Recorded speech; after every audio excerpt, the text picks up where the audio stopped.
Good evening.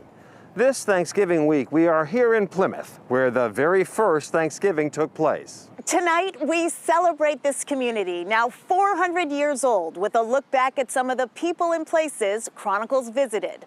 Ted Reinstein starts us off.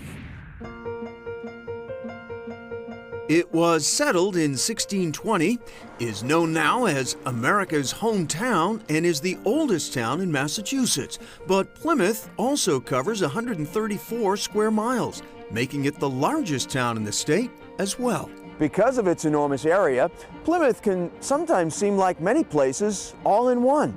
There's water, woods, a busy harbor, a thriving downtown. Oh, and a little bit of history, too. Okay, a lot of history. First-time visitors here understandably seek out national landmarks like Plymouth Rock and Mayflower too, but literally just up the street and in view of the Mayflower's masts is a slightly lesser-known landmark with an equally unique and historic connection here. It's an iconic structure. It's a national monument that recalls what the Pilgrims stood for freedom of religion. It's so much more than just a church. Jen Palmer-Tarbox makes a good point. She's a member of Plymouth's famed First Parish Church and knows its history well. While the present building was dedicated in 1899 as a memorial to the Pilgrims, it is the fifth building on this site, starting with the Pilgrims' original fort in 1622.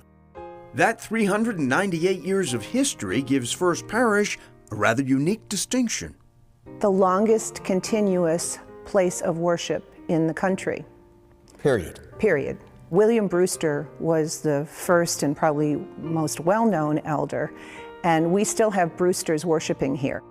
We feel a real stewardship for this building that was so lovingly built and designed.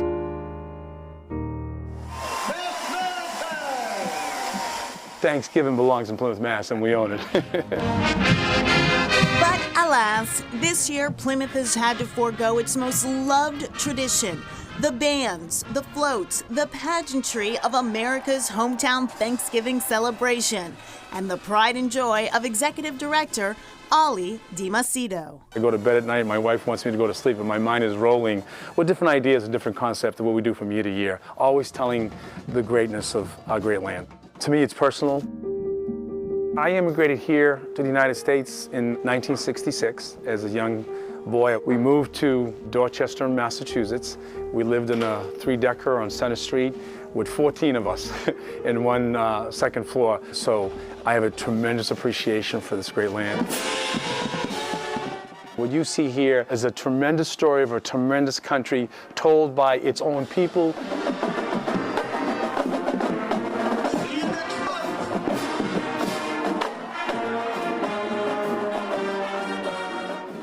Joining me now is Ollie DiMacedo, Director of the Thanksgiving Parade. And Ollie, as we saw, this is a true labor of love for you. How long have you been involved?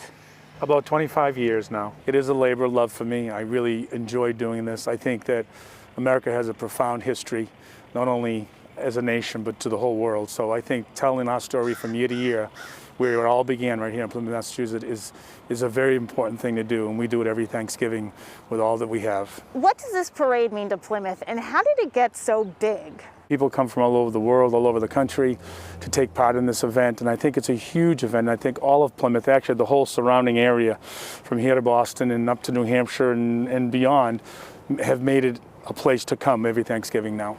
We're sitting here in the harbor, and it's a natural harbor, and that's where the Pilgrim came first for the obvious reasons. And I think that celebrating, the whole Thanksgiving event, where it started right here in these very shores, I mean, it could be 100 yards from here where they had the very first celebration. So it's a big deal for Plymouth, economically and otherwise. People love it, they enjoy it, they learn about their history, they learn about what's gone on in the past. And I think it's really important for all of us to really understand what happened, how the Wampanoags really helped them and saved them really the first winter there.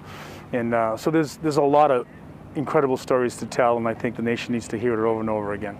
You're already looking at next year, a very special anniversary. Yes, we are. Next year is going to be an important anniversary, despite the fact that we were unable to celebrate America's birthday 400 year this year here in Plymouth, where it began. I think that next year is going to be just as wonderful for us here, and we're planning on it because next year will be 400-year anniversary of the first Thanksgiving itself.